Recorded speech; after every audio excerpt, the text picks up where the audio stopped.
नमस्कार मंडळी, Sam's kitchen मध्ये तुमचं सगळ्यांचं खूप खूप स्वागत आहे। खाद्य भ्रमंती सिरीज आपली दर सोमवारी चालू होती, तर आजचा शेवटचा आपला खाद्य भ्रमंती सिरीजचा व्हिडिओ आहे। तर आज आपण भटक्याला कुठे जाणार आहोत, तर फायनली आपण सोलापूरला चाललो आहोत। तिथली फेमस स्ट्रीट फूड आहे हुग्गी, तीच आज आपण रेसिपी करत आहोत आपल्या चॅनलवर। सोलापूर फेमस हुग्गी करण्यासाठी एक बाउल आपण गहू घेतलेले आहेत। आता हे नेहमी आपण जे कणिक दळतो त्याचे गहू आहेत। जर समजा तुमच्याकडे खपली गहू असेल तरीही चालेल। तर एक बाउल आपण गहू घेतलेले। आता आपण काय करूया, 2 ते 3 पाण्याने स्वच्छ हे धुवून घेऊया। आता हे जे धुतलेले गहू आहेत ते या चाळणीवर काढून घेऊ, म्हणजे काय होतं ना की त्यातलं पाणी सगळं निथळून जाईल। 15-20 मिनिटं हे असंच ठेवूयात, पूर्ण ह्याचं पाणी सगळं खाली बाउल मध्ये पडेल। 15 मिनिटं आपण गहू निथळून घेतलेले आहेत। आता आपण ते मिक्सर मध्ये ट्रान्सफर करूया। आता हे जे गहू आहेत त्याचे आपल्याला भरड करायची, म्हणजे जाडसर वाटून घ्यायचे, पेस्ट किंवा बारीक असं अजिबात वाटायचं नाहीये। आपण अशी जाडसर भरड करून घेतलेली आहे। आता आपण हे जे मिश्रण आहे ते कुकरचं भांडं जे आहे त्याच्यात सगळं काढून घेऊया। कुकरच्या भांड्यात सगळी भरड काढल्यावर काय करायचंय की पाववाटी असे जे सुक्या खोबऱ्याचे काप आहेत लांबडे असे करून घ्यायचे।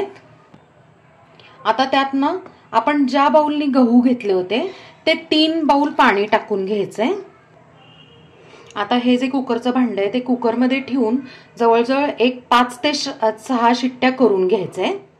आता हुग्गी शिजवण्यासाठी मी एका कढईत 2 चमचे तूप घेतलेले आहे। त्यात काजू टाकून घेऊया। काजू ऑप्शनल आहे, अगदी हलके गुलाबी करून घेऊया। काजू हलके गुलाबी व्हायला चालू झालेले आहेत।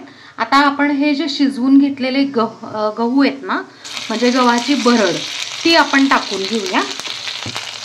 गव्हाची भरड मस्तपैकी छान अशी 80% शिजलेली आहे, कारण आता आपण जे बाकीची शिजवणारे गुळाबरोबर त्यात ती पूर्ण शिजून जाते।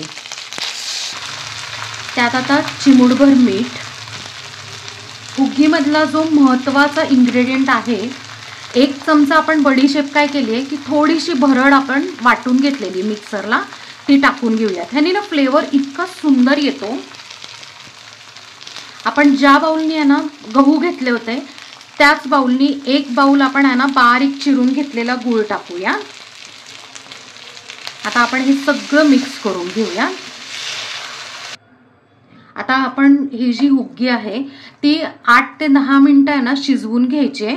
फक्त मधून मधून ढवळायचंय, कारण काय होतं की खाली लागू शकते, चिटकून जळू शकते, यासाठी। बरोबर 10 मिनिटं झालेली आहेत। आपण मधून मधून सतत हलवत होतो। आता तुम्ही बघू शकताय की मस्तपैकी हुग्गी अशी मिळून आलेली आहे आणि मस्त उकळी सुद्धा आली आहे। तर अशा पद्धतीने आपली सोलापुरी फेमस हुग्गी तयार आहे। मंडळी, खाद्य भ्रमंती series special Solapur famous street food हुग्गी तयार आहे। तर मंडळी, तुम्ही बघितलं असेल की हुग्गी म्हणजेच आपण अख्ख्या गव्हाची आपण खीर केलेली आहे, आणि महत्त्वाचं म्हणजे ही झटपट होणारी खीर आहे। सो ही एखाद्या तुम्ही प्रसादाला सुद्धा करू शकता, किंवा तुम्हाला दूध त्याच्यावर गरम गरम टाकून खायची असेल तरी खाऊ शकता। सो नक्की ही रेसिपी ट्राय करा आणि मला कमेंटमध्ये सांगा। आपल्या चॅनलला सबस्क्राईब करा, लाईक करा, शेअर करा आणि कमेंट करा। थँक्यू।